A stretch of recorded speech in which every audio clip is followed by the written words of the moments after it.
দর্শক শ্রোতাদের ভালোবাসায় ১৩তম বর্ষে পদার্পণ করেছে দেশের জনপ্রিয় স্যাটেলাইট চ্যানেল এশিয়ান টেলিভিশন। প্রতিষ্ঠা বার্ষিকীর এই মহেন্দ্রক্ষণে নানাবিধ আয়োজনে সেজেছে এশিয়ান টিভির আঙিনা।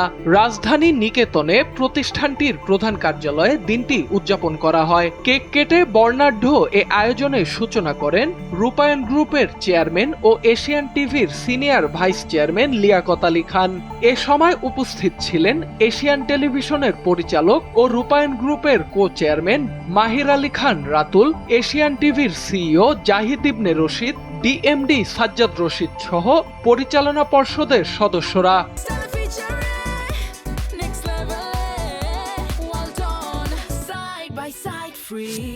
অনুষ্ঠানে দেয়া বক্তব্যে আগামীতে আরো গঠনমূলক কাজ করার প্রত্যয় ব্যক্ত করেন এশিয়ান টিভির পরিচালক বৃন্দ।